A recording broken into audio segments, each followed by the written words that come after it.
you everyone for being here for this kind of beginning of what promises to be a very exciting day. I'm doing a bit of a bait and switch on you this morning. I'm giving you two topics in one, and let's see if this works. The first is, as Edmunda said, what's written in the program, the future of the internet and the global IT report.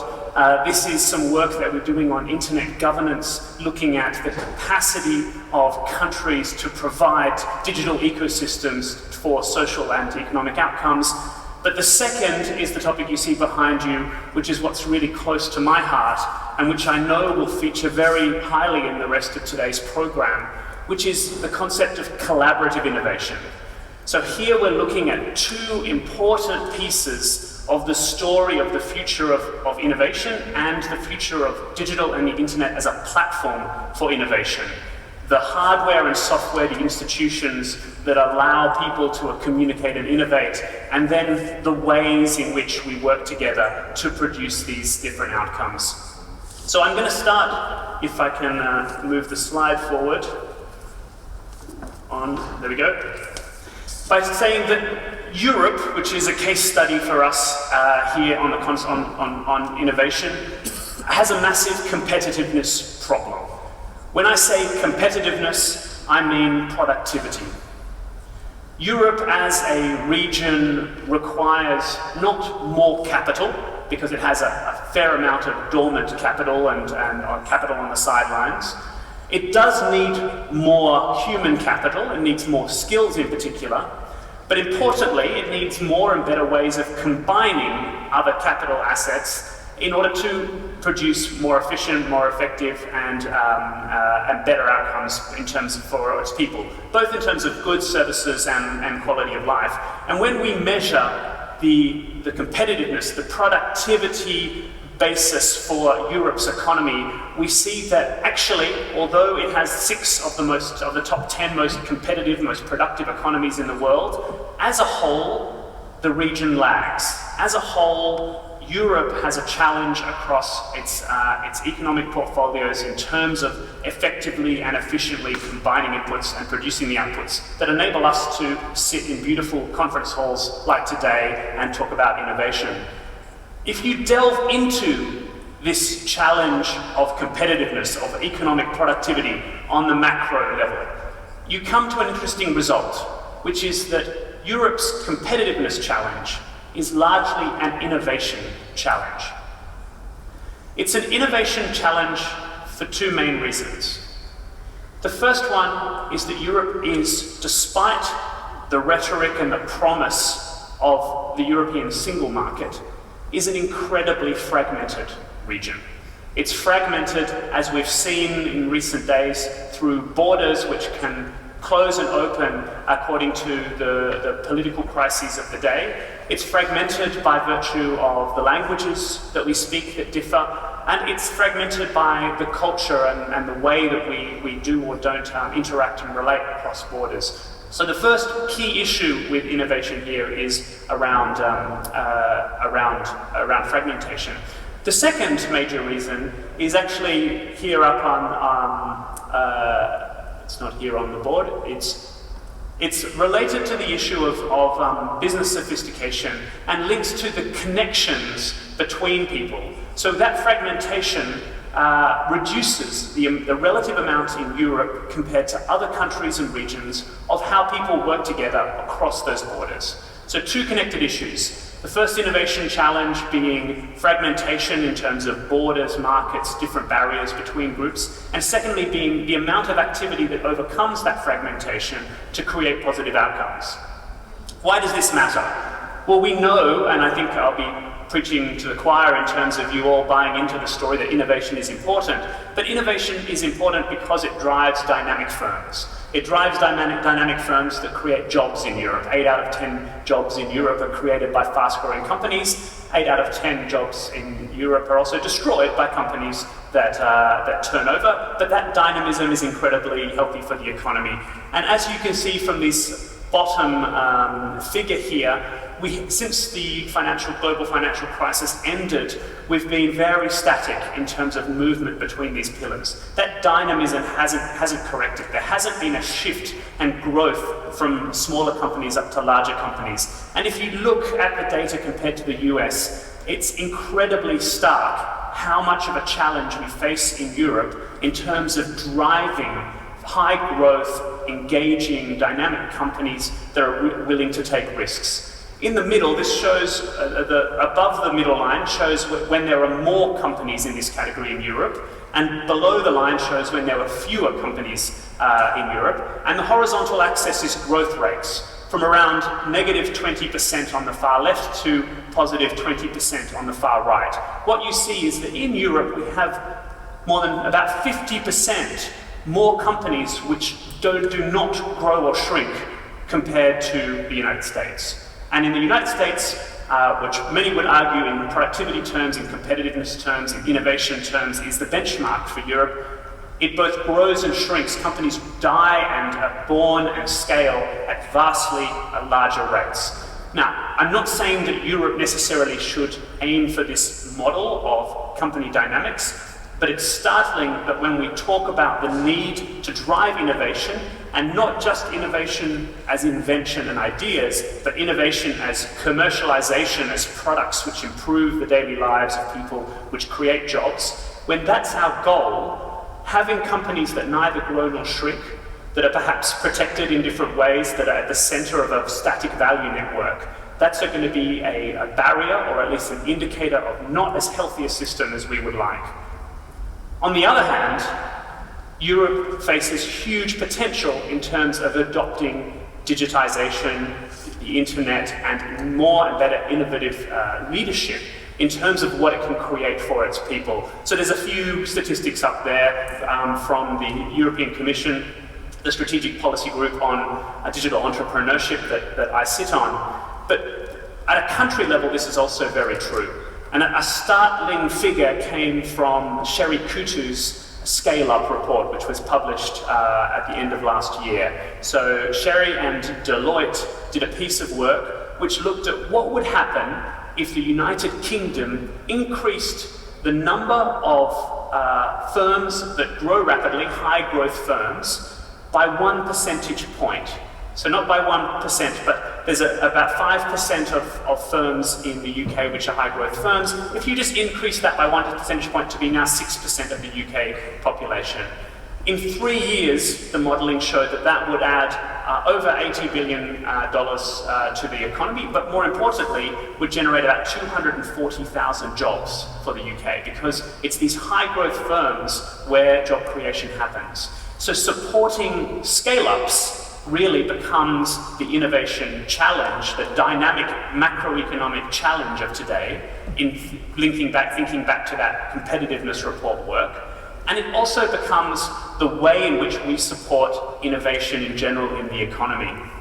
Now, I just want to say something about ICTs and the internet then, about why they are so important.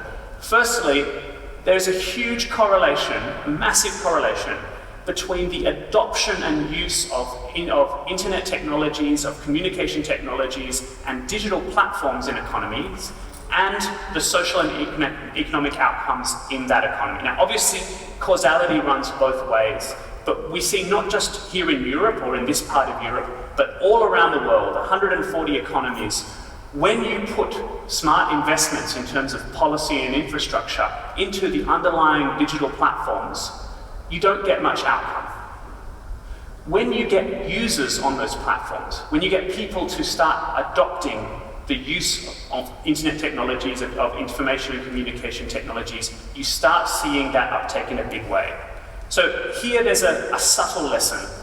The first lesson is we do need policies that encourage the basic infrastructure of innovation technologies, information and communication technologies, like the internet, like a next generation communication, the Internet of Things, which I know will be a big discussion point later this afternoon. But it's not enough for companies, for governments to just create the basic infrastructure. It's not a case of if you build it, they will come. You need to create policies that actually actively encourage adoption. In many cases, and for many of the micro businesses around Europe that I speak to, they know full well that they can access the internet. They have it for email in different ways. They know full well they could sign up to salesforce.com and online and buy a license and start using a modern CRM tool, but they don't. And they don't for a variety of reasons. It's only when you get that adoption, that step over the line, that you start to see the correlation moving onto the line in terms of actually getting social and economic outcomes for people. So that's an important thing. The second thing to remember is that we have a slight myth around the ubiquity of availability of these digital platforms. So my second key message from today is, let's not forget that we live in a very privileged part of the world. Here in Lithuania, we're ranked about 31st in the world for, in a very crowded top 50 for the availability of different digital platforms and the internet. But there are many parts of the world where catch-up is still occurring. And that catch-up gives you 2 points of thought.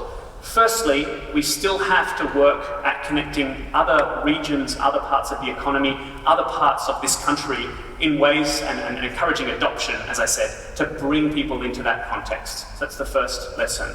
The second lesson is that catch-up is happening. It hasn't happened yet, but it's incredibly fast. When we think about the example of competitiveness, in since 2007 or 2005, the European Union has measured the innovation capabilities, the innovation capacities of the European Union as a whole, and it's measured it against a number of benchmark economies. In 2005, when it first measured against China, it said, okay, China has a large gap to the UK. In fact, the gap was around 30% of the innovation capabilities when you look at inputs and outputs. That's a big gap, 70% better. The European Union, at an average, is 70% better than China. They measured again earlier this year, based on 2014 data. China is now at 50%, okay? China's innovation capabilities, its adoption and use of platforms, its ability to train engineers, to register patents, to commercialize products and services, that capability, that output, is growing twice as fast than the average of the European Union.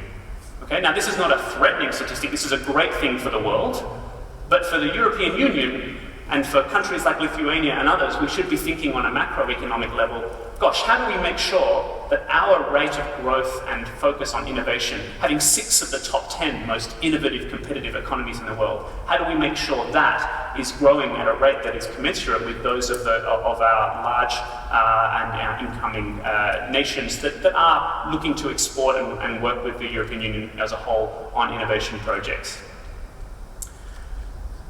And finally, to end this part of the section, I'd like to say that there are ways that we can think about looking at adoption, investment in innovation ecosystems. And that's something that Andreas will be talking about here later this afternoon.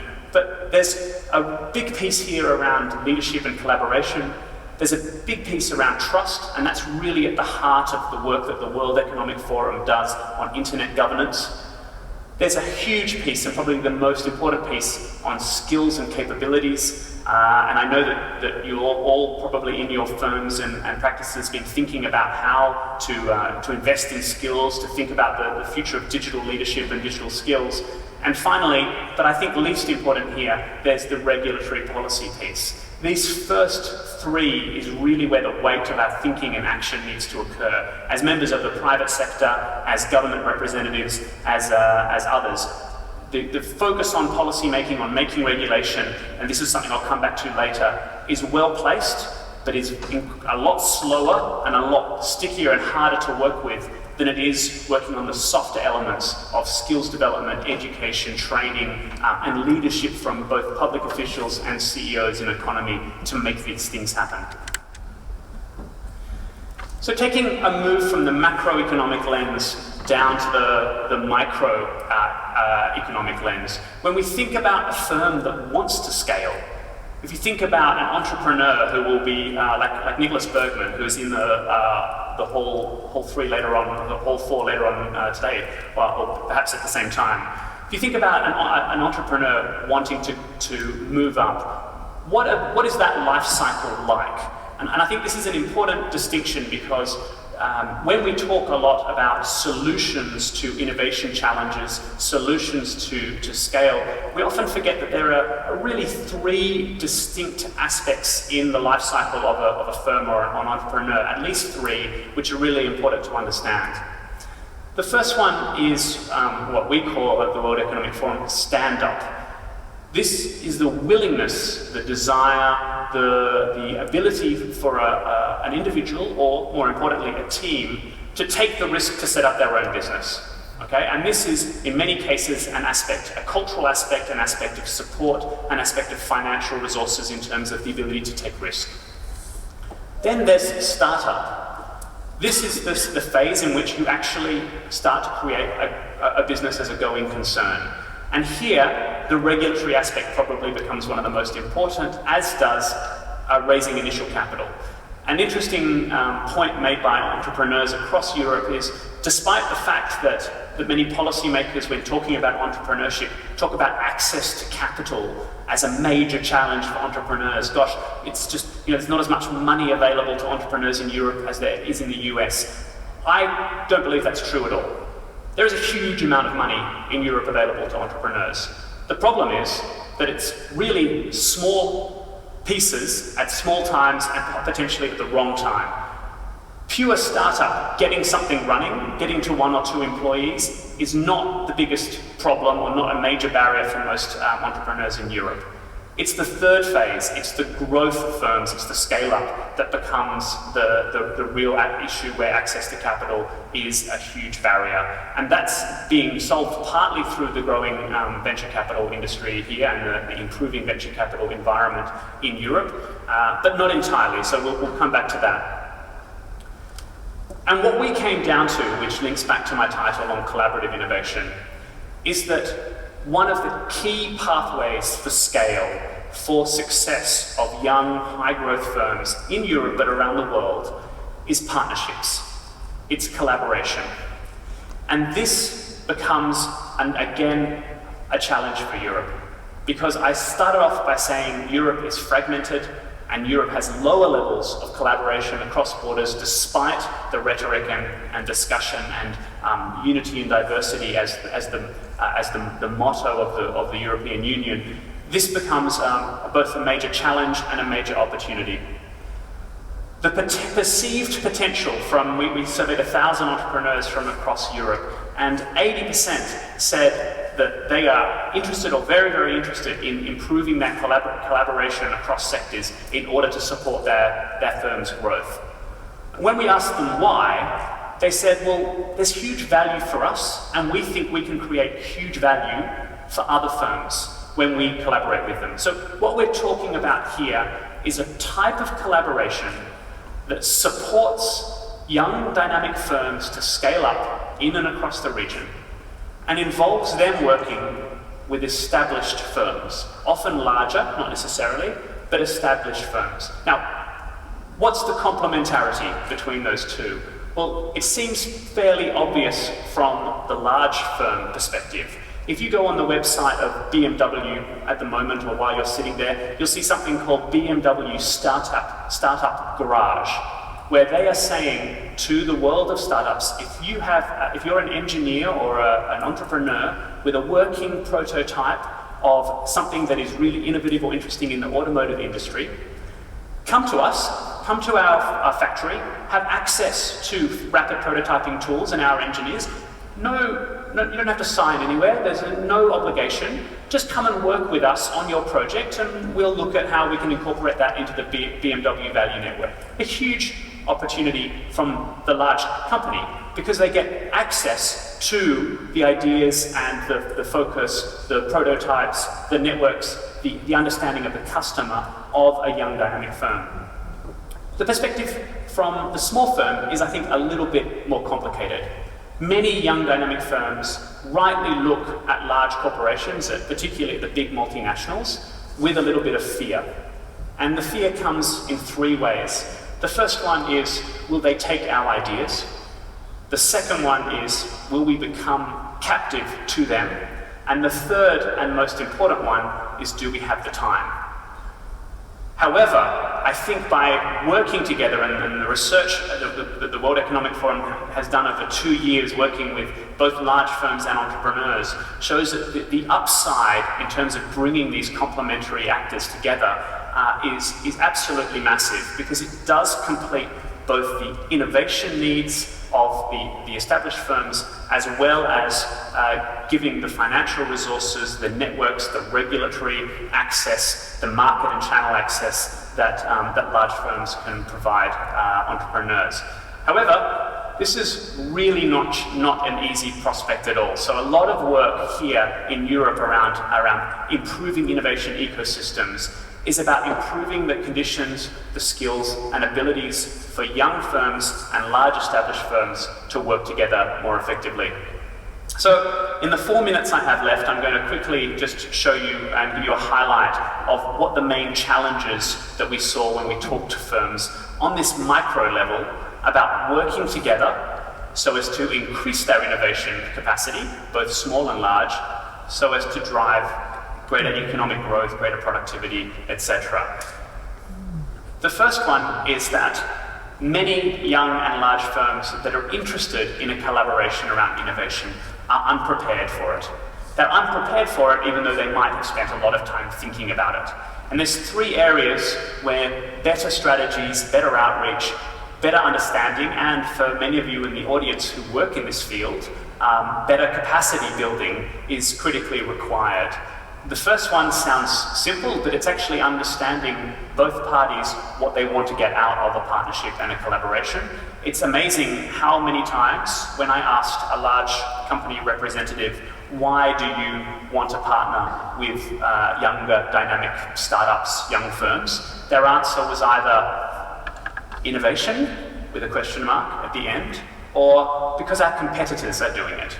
These are not strategic reasons for partnering with a firm, for investing a huge amount of money in partnerships. Just as an example, there is a large telecommunications company here in Europe, you may have heard of Telefonica. It has an accelerator called Wira. In Wira, there are a number of people who are purely dedicated to creating the link between the startups they work with and the main Telefonica business, full-time, looking at creating those links. This is not a small investment if you're going to do a BMW or a Telefonica or others to work with startups. And that's really around developing the organization and cultural readiness as well, to be able to create those opportunities for the firms. And of course, there's an issue of networks and finding partners. So again, if you want to take this narrative of we need to collaborate with young firms, or young firms need to collaborate with larger firms in order to be more innovative, in order to improve economic outcomes, finding the right partners is incredibly important.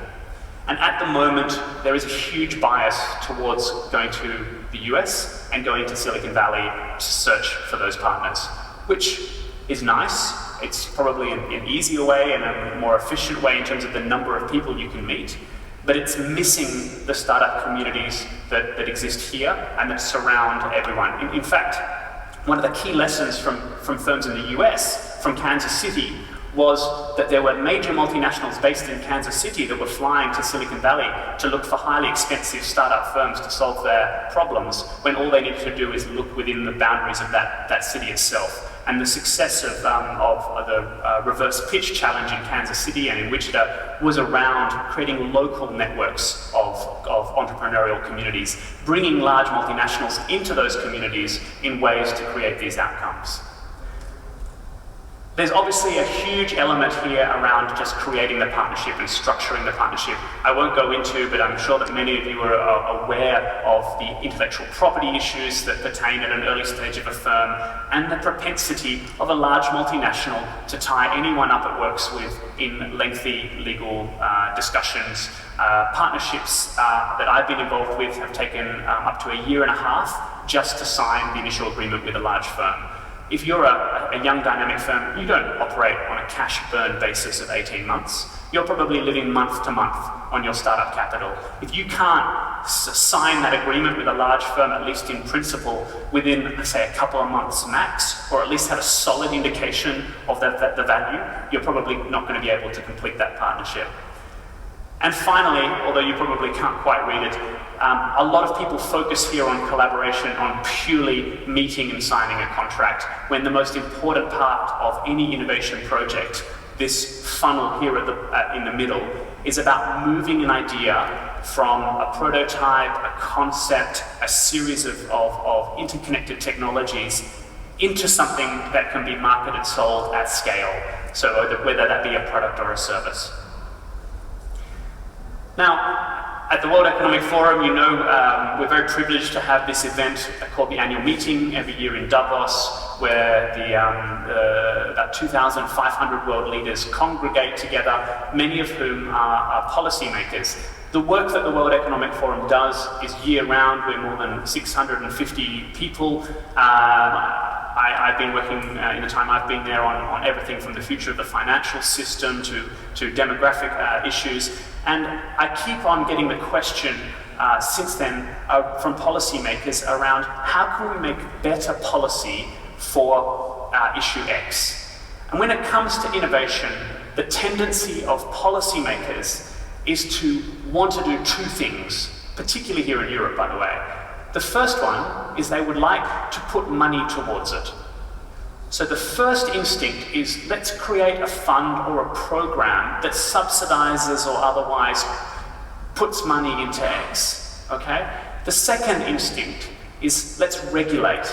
Let's change the payroll tax. Let's give a special dispensation for firms under 3 years old as part of a new startup law. These things are really interesting and important, but they take time, and the evidence is that they don't produce the outcomes that they should. So instead, I just want to say in closing one or two final things to those of you who are interested in working with government and influencing government about how to create better entrepreneurial and innovative ecosystems that can then lead to the kind of technologies that were presented at the very beginning of this morning in terms of creating, again, the prosperity and outcomes we want. And I just want to focus on these points 1 and 2. The first one is all of us here in the room play an important role in empowering and working across sectors with governments, businesses, creating connections that allow innovation to happen better, more efficiently, and more effectively. And the second one, point 2, is we have a massive skills deficit, not just in Europe, but around the world, in 2 areas. On managing innovation, on leading innovation, particularly in the disruptive environment we live in, and secondly, in terms of collaboration and partnership. So anything that you can do, anything that you can support, local government, national government, federations, the Commission, on innovation, leadership, and in collaboration and partnership, these are things that will have a really massive difference and investment. And if you're an entrepreneur or you're a large company representative today, I think that if you ask for these things from your elected officials, from Brussels, these will create, the evidence shows these will create better and more outcomes than asking for regulatory change, which is very slow, takes stage, and certainly better than just asking for money. Because as I was talking this morning, there's about $80 billion earmarked for innovation over the next few years, $80 billion for innovation in Europe, earmarked in different ways to go into the ecosystem.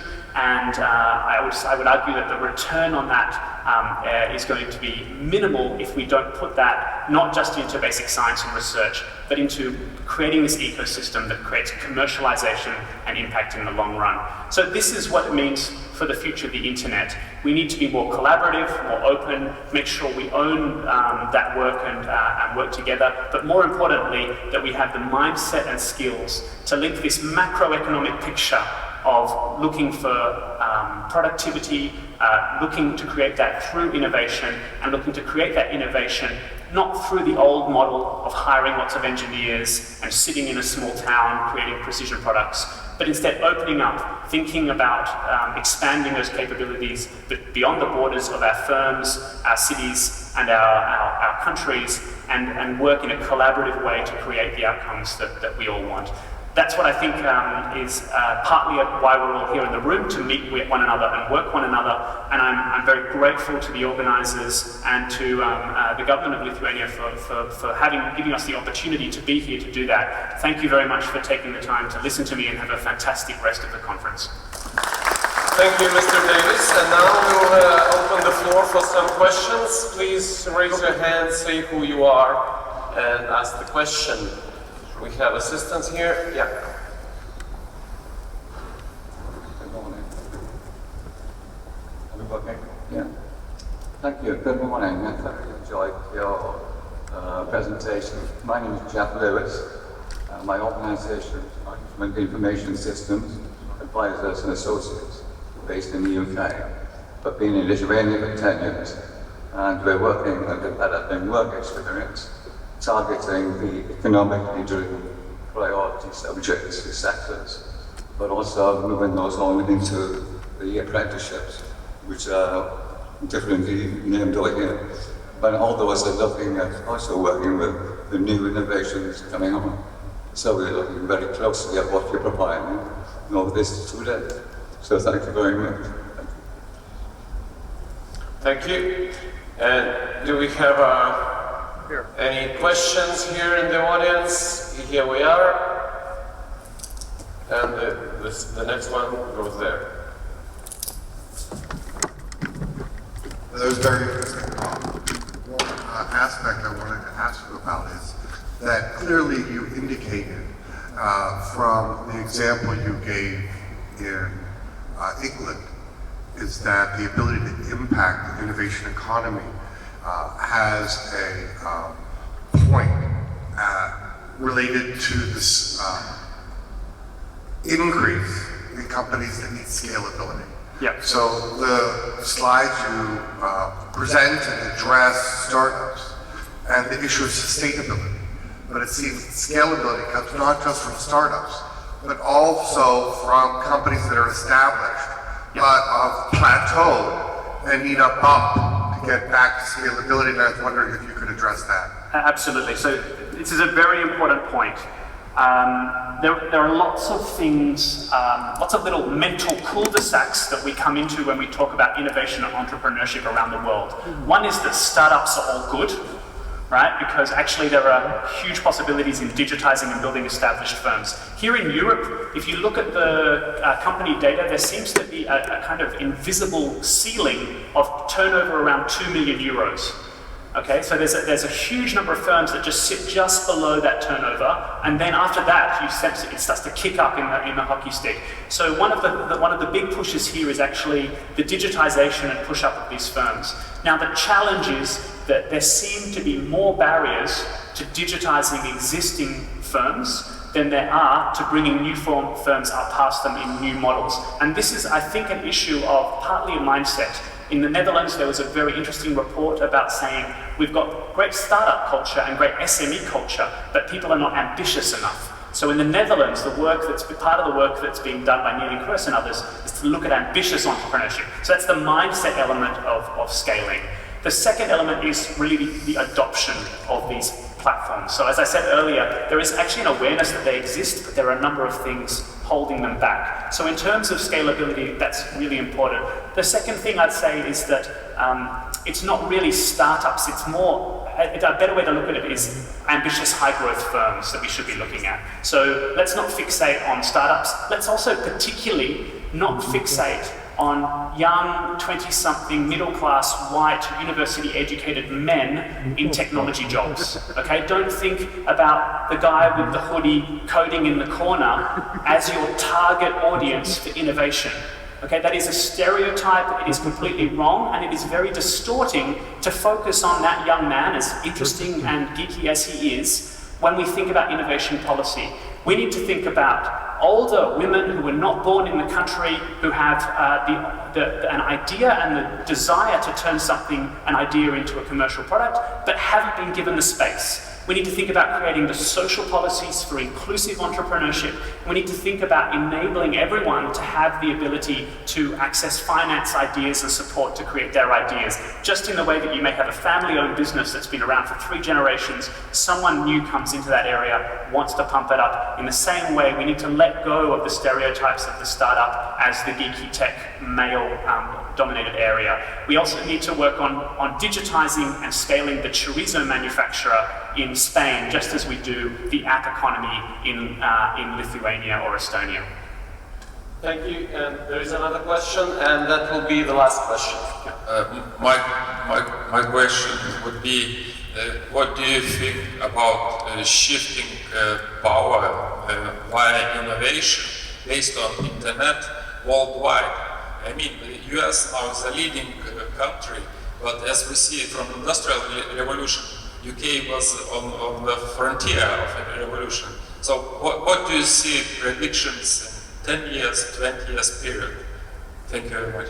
I guess my quick answer is that there's 2 issues here. The first one is the way that the internet positively shifts power to countries, communities, particularly local communities, that can develop app services, networks, processes and grow in ways faster that I think rightly threaten the US dominance in productivity and online, because it democratizes in many ways.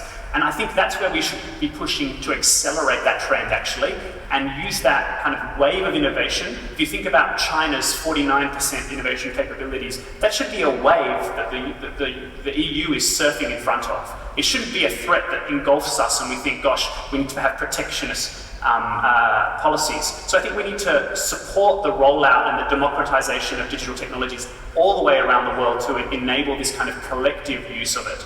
But the internet is in danger. The internet as we know it is in danger. The internet as a collaboration platform, as an innovation platform, is in danger. Why? It's becoming fragmented.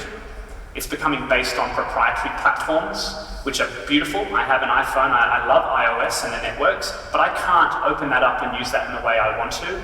And so the basic innovation systems of the internet, while hugely beneficial for increasing the number of users, also mean that we may be going in a direction of restricting the amount of systems innovation we can bring to the internet as a whole.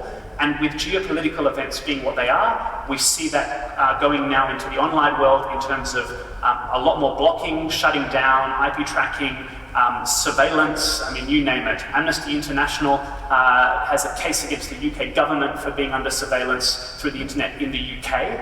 Okay, not in Russia, in the UK. It has and this has all been enabled through technology platforms where many governments are using those technology platforms to control and restrict rather than to open up and innovate. So I think there's 2 points here: the democratization and the openness, which we should very much support, and then an interesting question of internet governance, which is where the forum does a lot of work, and if you're interested, I'd love to talk to you about it, on how do you create both security and kind of and safety on the internet, but at the same time have an open and innovating system so that the internet itself as an architecture can continue to grow and develop as a platform for the next generation of products and services, such as the Internet of Things, such as the mobile revolution that's quickly shifting and becoming ubiquitous around the world.